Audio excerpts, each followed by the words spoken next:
সাল পাকিস্তানের সামরিক স্বৈরশাসক আইয়ুব খানের দুঃশাসনের বিরুদ্ধে বাঙালি জাতীয়তাবাদী আন্দোলন তখন চূড়ান্ত পর্যায়ে। সারা দেশে চলছে বাঙালির স্বাধিকার আদায়ের সংগ্রাম। সেই আন্দোলনের ঢেউ এসে লেগেছে প্রবাসী বাঙালিদের মাঝেও। জাতীয়তাবাদী আন্দোলনে সক্রিয়ভাবে অংশগ্রহণে এগিয়ে আসেন সর্বস্তরের প্রবাসী বাঙালিরাও। আগুনঝরা সেই দিনগুলোর মাঝেই বর্ষ পরিক্রমায় আবার ফিরে এলো ইতিহাসের উজ্জ্বলতম একদিন, অমর ২১।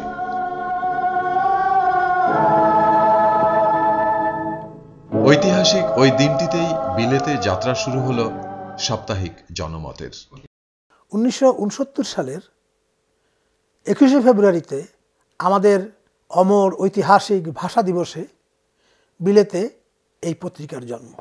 যারা এই পত্রিকার জন্ম দিয়েছিলেন তারা অনেকেই আজ নেই, কিন্তু পত্রিকাটি সগৌরবে বেঁচে আছে এবং বাংলাদেশের বাইরে বহির্বিশ্বে এই বাংলা পত্রিকাটি তার বয়স, উন্নতির মান এবং সাংবাদিকতায় একটা অতুলনীয় স্থান দখল করে আছে। ১৯৬০-এর দশকে যুক্তরাজ্যে প্রায় লক্ষাধিক বাঙালি বসবাস করেন। তখন এদেশে কোনো সাময়িক পত্রিকা প্রকাশিত হতো না। দু একটি কখনো কখনো যখন প্রকাশিত হতো সেসব পত্রিকায় দেশের কোনো খোঁজখবর ছিল না। ১৯৬৮ সালে বঙ্গবন্ধু শেখ মুজিবের বিরুদ্ধে আগরতলা ষড়যন্ত্র মামলা শুরু করার পর দেশের পরিস্থিতি উত্তপ্ত হয় এবং সেই খবর লন্ডনে পৌঁছার পরে প্রবাসী বাঙালিরাও আইয়ুব বিরোধী আন্দোলন শুরু করেন। এই আন্দোলন গড়ে তোলার ব্যাপারে এবং আন্দোলনের প্রচারের উদ্দেশ্যে একটা পত্রিকা বার করার কথা হয় এবং জনমতের কর্তৃপক্ষ তখন এই পত্রিকাটি প্রকাশ করে আন্দোলনকে প্রসারের জন্য, ছড়িয়ে দেওয়ার জন্য উদ্যোগ গ্রহণ করেন। ১৯৬৯-এর ২১শে ফেব্রুয়ারিতে জনমত আত্মপ্রকাশ করে। তৎকালীন পাকিস্তানের রাজনৈতিক অবস্থা অত্যন্ত উত্তপ্ত ছিল।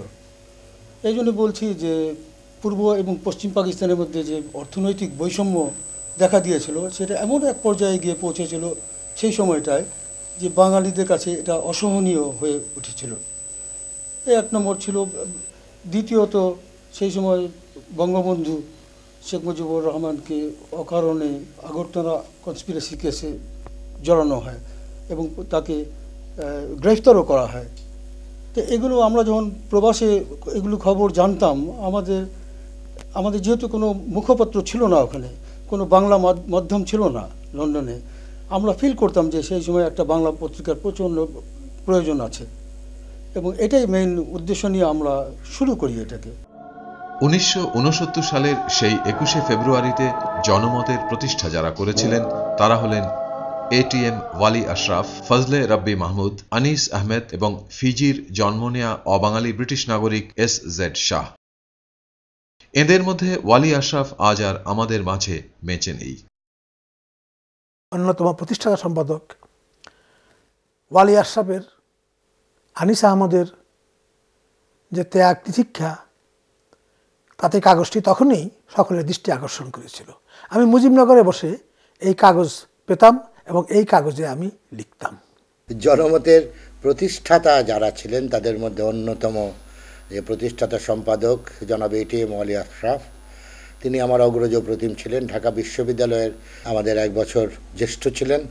বিশ্ববিদ্যালয় থেকে স্নাতকোত্তর পর্যায়ে তার শিক্ষা সমাপ্তির পর সেই 60-এর দশকের শেষাশেষি বিলাতে বা যুক্তরাজ্যে চলে যান।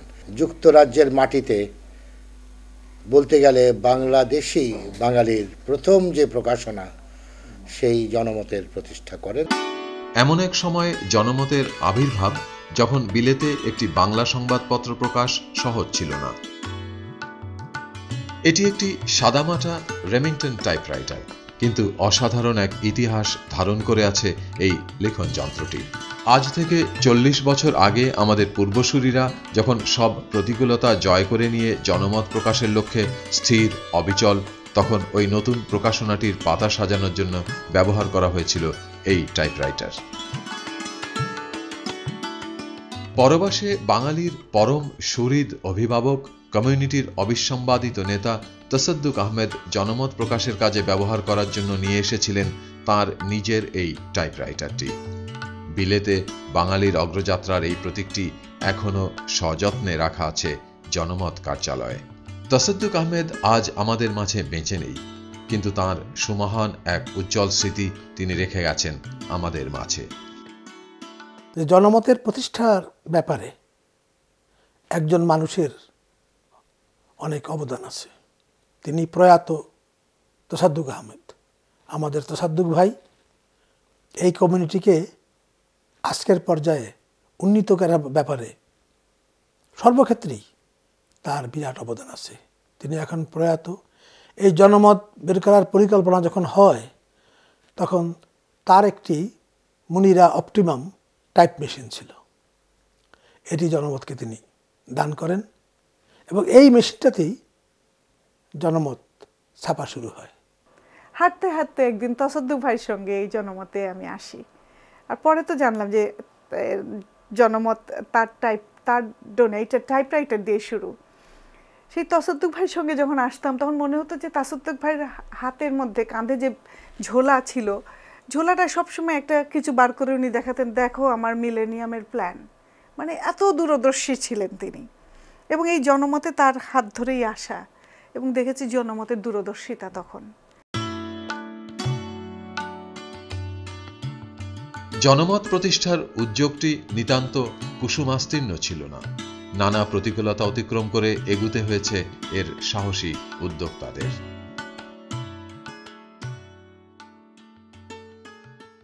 জনমত পত্রিকাটা টাইপরাইটারে টাইপ করে ছাপা হতো। খবরের শিরোনামাগুলো হাতে লেখা হতো। অফসেটে ছাপা হলেও এই যে একটা অবস্থা, এটা খুব দেখতে ভালো লাগতো না। মনে হতো না যে একটা পেশাদারি পত্রিকা। তারপরেও আরও ঘটনা ছিল, যেরকম দেশের কাগজের খবর কেটে এখানে ছাপা হতো। শুধু তাই নয়, দেশের কাগজের লেখা, কবিতা, গল্প, প্রবন্ধও ছাপা হতো। ফলে ঠিক বোঝা যেত না কাগজটা লন্ডনে ছাপা না বাংলাদেশের কোনো শহরে বসে ছাপা। তখন কাগজ বের করা যে কী দুরূহ কাজ, কারণ এখানে বাংলা টাইপ নেই, কিছুই নেই কাগজ বের করার জন্য। একটা বাংলা টাইপ মেশিন বোধহয় মুনিরা অপটিমামে এটাকে টাইপ করা হতো। হেডিং লেখার জন্য আবার হাতে হেডিং লিখে দেওয়া হতো। আমরা যখন ডিসিশন নিলাম যে একটা বাংলা পত্রিকা করব, আমাদের হাতে একটা পত্রিকা চালানোর মতো অর্থের যোগান ছিল না। ঘটনাক্রমে আমি পাকিস্তান হাইকমিশনে, এবং আমার যে সুপারভাইজার ছিলেন উনি এক ফিজির ভদ্রলোক ছিলেন, ফিজিতে বসবাস করেন, ব্রিটিশ পাসপোর্টধারী, ওনার নাম সৈয়দ জারবাফ শাহ। তা এই লোকটাও কিন্তু আমাদের যে আন্দোলন, আমাদের যা দাবি দেওয়ার প্রতি সহানুভূতি ছিলেন, বাঙালির প্রতি তার কীরকম দয়া আর কীরকম তার উৎসাহ। তা আমি এসে আশরাফ ভাইকে বললাম, আশরাফ ভাই আমার এক বন্ধু, উনি পয়সা দিতে রাজি হয়েছেন, আপনি পেপার করবেন নাকি? উনি বললেন ঠিক আছে। ওনার সাথে আমরা একটা বৈঠক করলাম, উনি রাজি হলেন আমাদেরকে পয়সা দিতে। এইভাবে মিস্টার শাহের জনমতি প্রবেশ।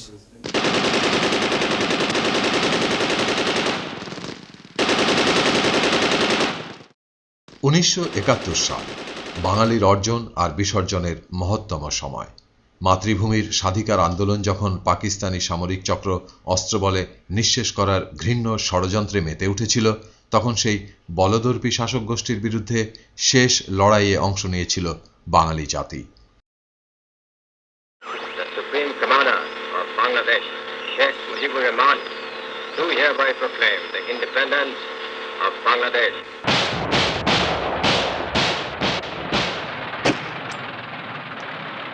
বাংলার সকল প্রান্তরে শুরু হয়েছিল আমাদের সশস্ত্র মুক্তির যুদ্ধ। ইতিহাসের সেই মাহেন্দ্রক্ষণে আমাদের মহান মুক্তিযুদ্ধের প্রবাসী ফ্রন্টে জনমত পালন করেছিল এক বীর যোদ্ধার ভূমিকা। মুক্তিপাগল দেশবাসীর প্রতিটি স্পন্দনের সাথে যুক্ত হয়ে প্রবাসী বাঙালিদের সংগঠিত করা আর বহির্বিশ্বে আমাদের মুক্তিযুদ্ধের পক্ষে জনমত গঠনের কাজে উৎসর্গিত হয়েছিল জনমতের সকল প্রয়াস। যারা বাইরে ছিলেন এবং যারা মুক্তিযুদ্ধের সঙ্গে জড়িত ছিলেন, সরাসরিভাবে মুক্তিযোদ্ধা ছিলেন, তাদের মনেও বিরাট উৎসাহ সৃষ্টি করেছিল। কারণ বিদেশে লন্ডনের মতো জায়গা থেকে, একটি মহানগরী থেকে, একটি বিশ্বনগরী থেকে এই ধরনের একটি পত্রিকা প্রতিনিয়ত মুক্তিযুদ্ধে আমাদের সাফল্যের খবর বের করছে। এতে জনগণ যেমন উৎসাহিত হয়েছিল, আনন্দিত হয়েছিল, এবং তারা আবার সেটিকে ইউরোপে এবং আমেরিকায় প্রবাসী বাঙালিদের মধ্যে বিতরণ করতেন, পাঠাতেন। এমনকি পাকিস্তানেও তারা সেই সময়, যদিও খুবই প্রতিবন্ধকতা ছিল, এর মাধ্যমে মানুষ খবর পেত যে কী হচ্ছে না হচ্ছে, এবং তাতে তাদের উৎসাহ, আগ্রহ এবং মুক্তিযুদ্ধের প্রতি যে আন্তরিক সমর্থন তা আরও জোরদার, আরও মজবুত হয়ে উঠত, এবং সেটা একটা বিশাল অবদান মনে রাখতে হবে। মানে সারা দেশে তখন আন্দোলন চলছে, আইয়ুব বিরোধী আন্দোলন চলছে। ওই সময়ে জনমতের এখানে আবির্ভাব লন্ডনে, এটা অত্যন্ত সিগনিফিকেন্ট ছিল এই ব্যাপারটা। আমাদের স্বাধীনতা যুদ্ধের সময় প্রবাসী বাংলাদেশ সরকারের যুক্তরাজ্য কেন্দ্রিক প্রতিনিধি বিচারপতি আবু সাইদ চৌধুরী তাঁর প্রবাসে মুক্তিযুদ্ধের দিনগুলো বইতে লিখেছেন, সাপ্তাহিক জনমত আমাদের স্বাধীনতা আন্দোলনে বিশেষ অবদান রেখেছে। স্বাধীনতা আন্দোলন শুরু হওয়ার পর জনমত কর্তৃপক্ষ নিজেরাই পাকিস্তান দূতাবাস থেকে তারা যেসব বিজ্ঞাপন পেতেন সেগুলো প্রত্যাখ্যান করেন। জনমতের পাতায় ওয়ালি আশরাফ ও আনিস আহমেদ জোরালো ভাষায় বাংলাদেশের স্বাধীনতার পক্ষে সম্পাদকীয় লিখেছিলেন।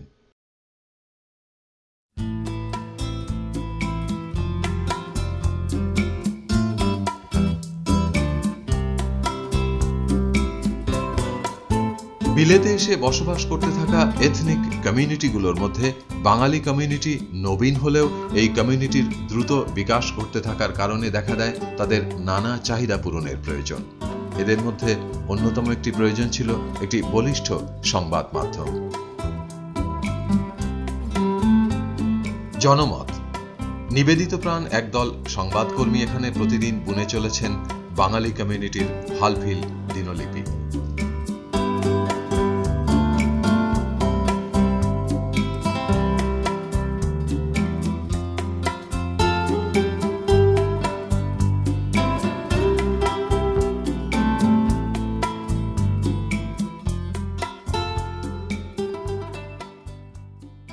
আমার কাছে জনমত হচ্ছে একটা বহতা নদীর মতো, এবং আমার সুযোগ হয়েছিল সেই স্রোতস্বিনীতে অবগাহনের। আমি 10 বছরের বেশি সময় জনমতের সম্পাদনার দায়িত্ব পালন করেছি, এবং সময়টা ছিল গত শতাব্দীর 80 এবং 90-এর দশকে।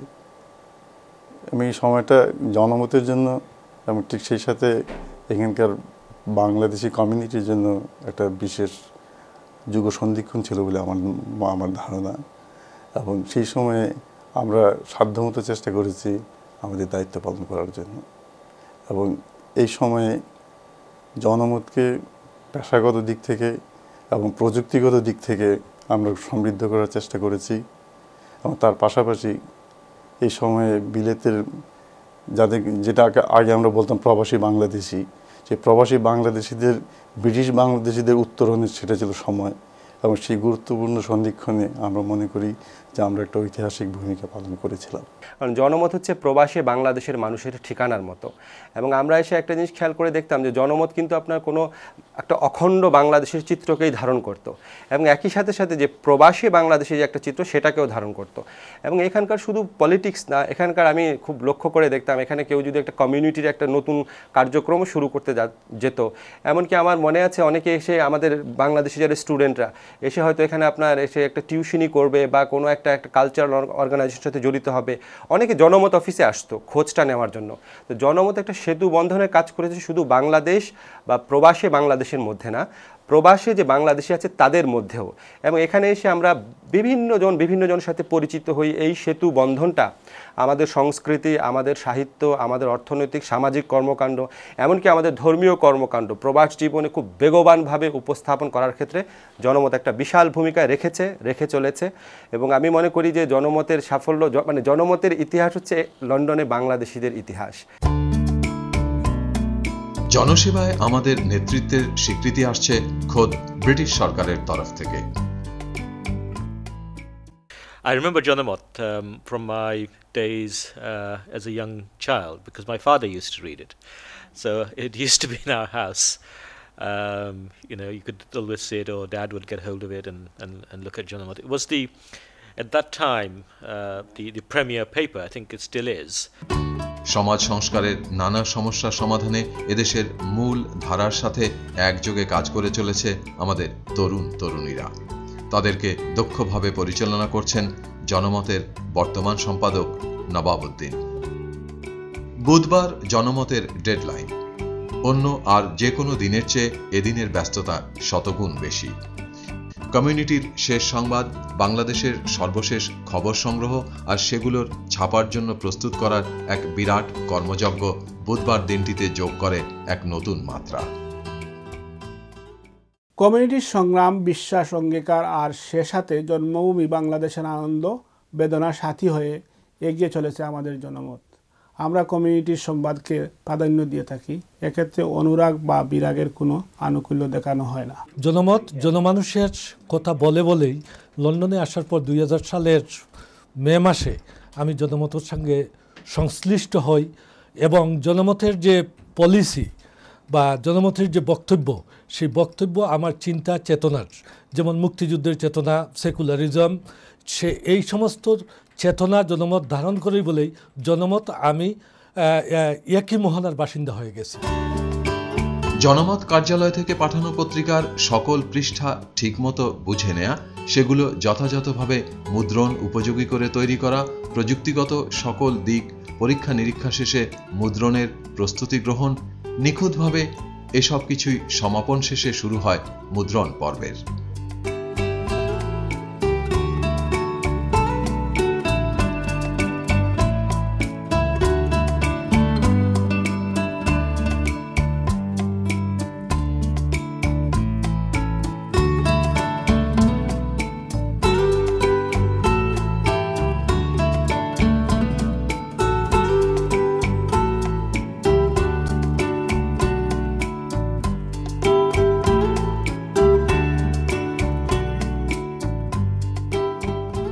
এখানেই সৃষ্টি হবে সম্পূর্ণ রঙিন জনমতের একটি নতুন সংখ্যার, যার জন্য অধীর আগ্রহে অপেক্ষা করছে আমাদের প্রিয় পাঠকরা।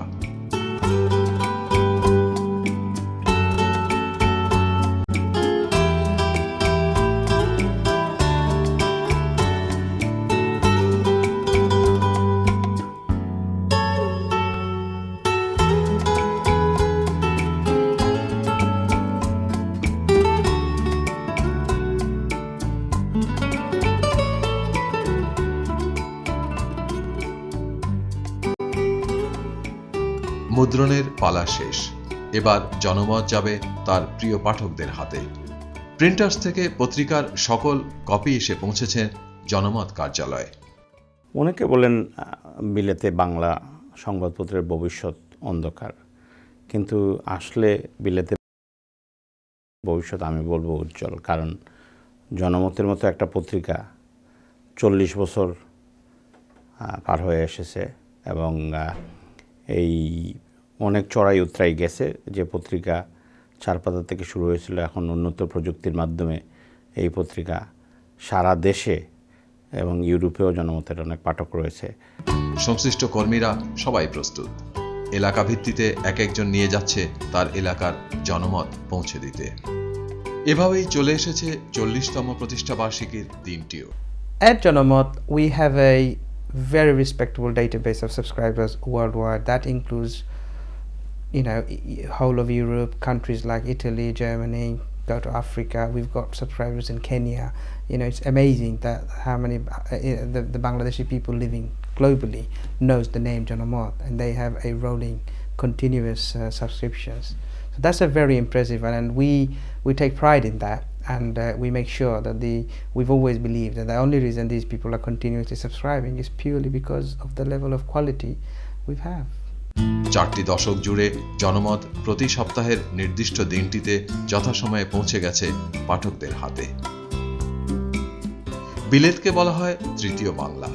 এই তৃতীয় বাংলার এক নিখুঁত দর্পণ হয়ে জনমত আজ বাঙালি কমিউনিটির এক অবিচ্ছেদ্য অংশ।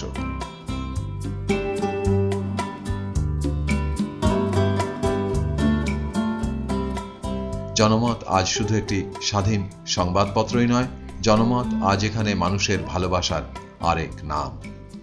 সেই ভালোবাসা পেয়েছি বলে আমরা মানুষের কাছে কৃতজ্ঞ। জনমত একটা সুন্দর পত্রিকা, লোকাল 4-5টা পত্রিকা বের হয়, প্রত্যেক দিনই বৃহস্পতিবার পেপারটা বের হয়, কিন্তু যদি কোনো কারণে 1 ঘন্টা 2 ঘন্টা লেট হয় তাহলে মানুষ অপেক্ষা করে পত্রিকার লেখার, এবং আমি খুব বেশি পত্রিকা সেল করি আজ 15 বছর যাবৎ। যাত্রালগ্নে জনমত যে অঙ্গীকার করেছিল সুদীর্ঘ 40টি বছরেও তা থেকে জনমত বিচ্যুত হয়নি কখনো। এই কমিউনিটির সুখ দুঃখ আর আনন্দ বেদনার সহযাত্রী থেকেছে, আর সেই সাথে তুলে ধরেছে আমাদের গৌরব, সাফল্য আর সম্ভাবনার কথা। জনমতই হচ্ছে বাংলাদেশ এবং ভারতের বাইরে প্রথম কোনো বাংলা সংবাদপত্র যার 40 বছর পূর্তি হলো। আর এই জনমতের গৌরবময় ইতিহাসের অংশীদার আমার বিশ্বাস, এবং আমি দৃঢ়ভাবে বলতে চাই এই গৌরবময় ইতিহাসের অংশীদার জনমতের অগণিত পাঠক, শুভানুধ্যায়ী, বিজ্ঞাপনদাতা, জনমতের প্রতিষ্ঠাতা, এবং 1969 থেকে 2009 পর্যন্ত যারা বিভিন্ন সময় জনমতের সাথে জড়িত বা কর্মরত ছিলেন। আজকে জনমত একটি প্রতিষ্ঠিত কাগজ। জনমত টিকে থাকুক, আর উন্নত হোক এই কামনা করি।